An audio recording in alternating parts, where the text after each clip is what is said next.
How to break out of yo-yo debt. If you've ever been low on funds, you'll know that it's one of the worst feelings in the world.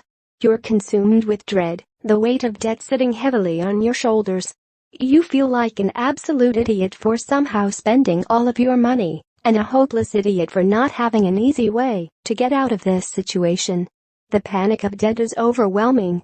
It pops back into your head whatever you do, however you try to distract yourself. Until you get out of debt, get some cash flow, and swiftly return right back to the irresponsible spending patterns that landed you in trouble in the first place. Sound familiar? You might be in the grips of yo-yo debt. Many of those who get into bad debt treat it like a yo-yo diet. They lose the weight, i.e. pay of the loan, and then go back to their normal routine, i.e. borrowing irresponsibly, and the cycle repeats. Rajiv Nathwani, director and founder of Quivira Capital, tells Metro.co.uk. The main cause is that it's very easy to borrow money, and everywhere you go people are enticing you to spend more without thinking about where the money comes from. For instance, being offered a company credit card when shopping. It's like having a McDonald's at the gym. When you're in the yo-yo debt cycle, all the awfulness you felt when you were struggling disappears the moment you've got more money to spend. Whether you decide to treat yourself after a tough month, or just tell yourself you're not actually spending that much money, you quickly end up struggling again. It's a pretty miserable situation. So how do you break out of it? The first step to fixing a problem, acknowledging that you have a problem. You're probably very aware of your bad spending habits when you're seeing the effects of it, being deep into your overdraft and worrying that your card will get declined when you buy some milk. But once you're out of debt, it's very easy to pretend everything's wonderful. That won't work. Don't make your panicked state permanent, but do be conscious of the impact of your spending habits and acknowledge that there's a pattern to your financial situation. As occupational psychologist Kim Stevenson explains, so many of us are susceptible to the yo-yo debt trap because we simply haven't evolved to be forward-thinking in a crisis. People have heard of fight and flight and freeze, Kim tells Metro.co.uk. We evolved to deal with predators, immediate physical threats.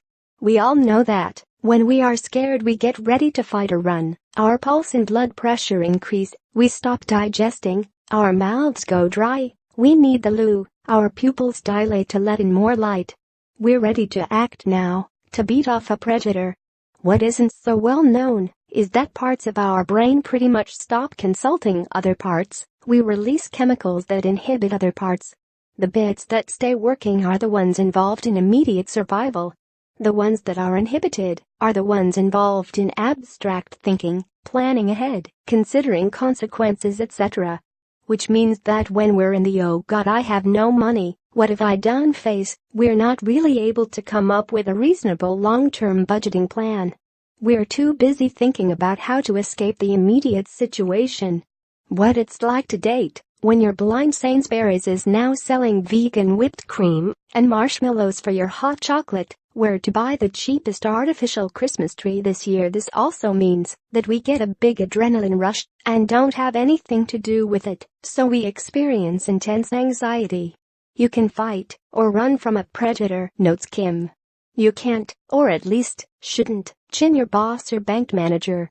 You can't run away from a letter threatening your home from your mortgage company or landlord. Well, you can run, but you'll lose your home.